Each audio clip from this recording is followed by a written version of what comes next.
and welcome to the Lenovo Work Reborn podcast, where we explore how technology, AI, and cybersecurity are reshaping the way we work. This segment of our tour, we are back at it again, live in London, interviewing top IT leaders. Each episode, we're going to bring you insights from real leaders and industry experts on how organizations can navigate today's challenges and unlock tomorrow's opportunities. From making sense of complex data, to simplifying IT environments, to delivering real business outcomes, Lenovo is helping businesses of every size reimagine what's possible. Join us as we dive into the future of work. Work Reborn. Let's go.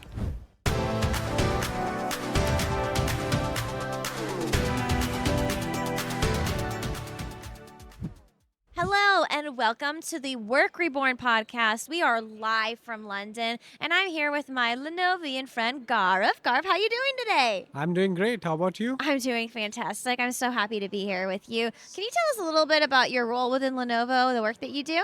Yeah, so I'm part of the cybersecurity portfolio team and I'm an offering domain expert.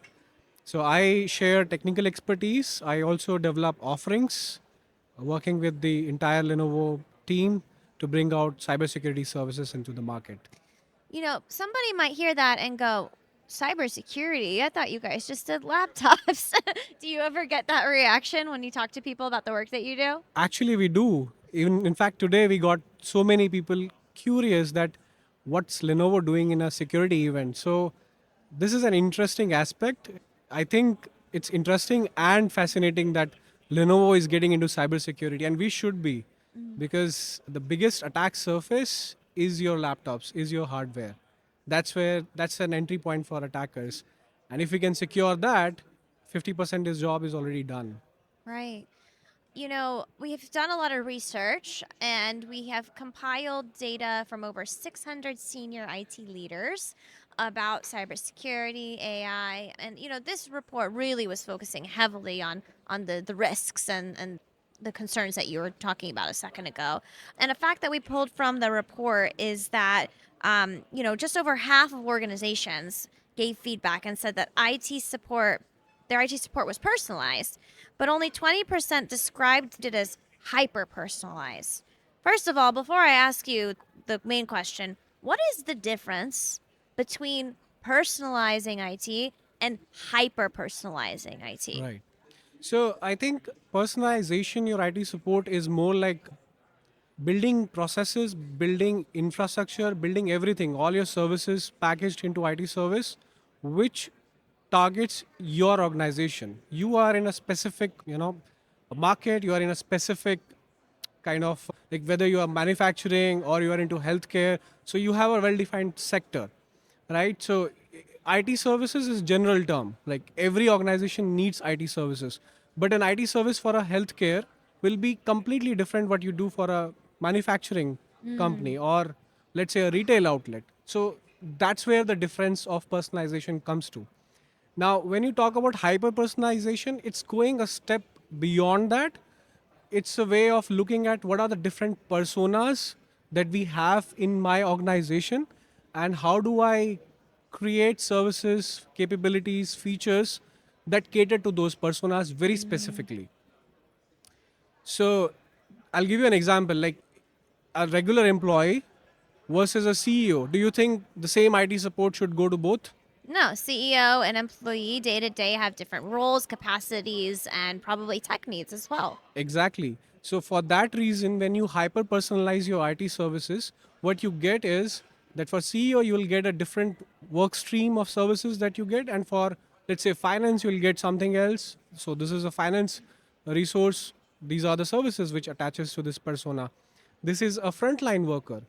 Different services attaches to that. So that's where hyper personalization can be very tricky to identify these personas, and at the same time it can equip your organization to achieve great results. I really appreciate that context because going deeper into this topic, you know, we were alluding to that the 27% of organizations described their, IT support as hyper personalization. But as we're talking about it, it feels like a common sense thing to do to go above and beyond to create a great experience, right? So what's stopping teams from taking that next step towards hyper personalization? Great question. So I think there are two aspects to it. First is a technological barrier, and second is business barrier. The technological barrier is such that we don't have schema for these personas. Every other organization uses different terms. So in one organization, you will call, let's say, a technical leader, and in another organization, you will call, technical director. Sometimes I think they're making them up at some point. Exactly. There's no consistency across the Exactly. board. So now, because you don't have consistency, you cannot have a schema created which will cater to a larger set of organizations or customers. That's one technical challenge that I find in this process. Second is, so when you talk about hyper personalization, you are also talking about consolidation. So, what is the consolidation angle here? For one thing, you will have multiple solutions. So, in an organization, in an IT sector, what you will have is point solutions, which just does one thing at a time. You don't have synergy between different solutions to talk to each other, give you results much faster because it doesn't exist. They don't talk to each other, right? So these are the business challenges that a lot of these organizations have these investments already gone into buying, purchasing, outsourcing these softwares, these services. Then they don't talk to each other. There's just a disjointed effort. When you want to take it to a hyper personalization state, you need that synergy to work. You need those different functions, those solutions to talk to each other. Because without that, there is no hyper personalization here. There's just stress. Yes. Yeah.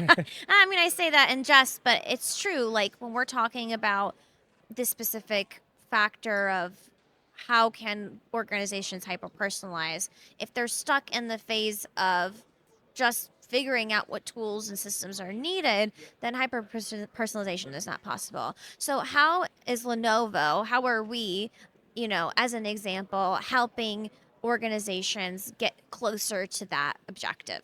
Yeah, that's a very good question. So I'll take an example from security. Our services, it's not like we will replace everything. We'll first assess what's the possibility of integrating this into our services, into our solution overall.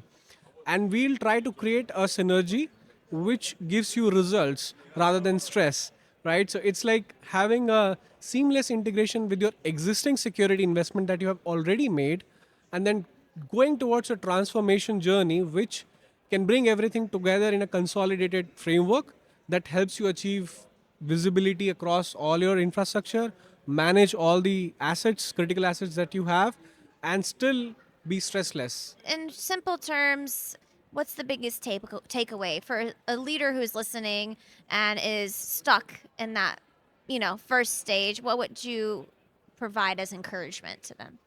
Yeah, so it is going to happen. You can start today or you can start 6 months down the line. Hyper personalization is an outcome of the AI innovation. So if you're not thinking about it, it's a good time to start. And AI can do a lot of this stuff. It was not possible a couple of years ago when there was no AI. Actually, AI was there, but it was just hidden behind with, you Right. know, It wasn't as commonplace. yeah, it was not a common thing. Like, not everybody knew about AI, like how we know and how we talk today. So there's a good, push towards innovating further, which will happen, and hyper personalization will be a reality. So it's good to start now planning, strategizing how you need to achieve it, and have a proper roadmap. That should give you a north star where to move. And if that sounds overwhelming, then contact the Lenovo Lenovo, team. Yes. absolutely. Right. If you feel being overwhelmed with this, we understand. Yes. It is overwhelming, and you will look at that. Okay, I have to do 50,000 things. How do I do that?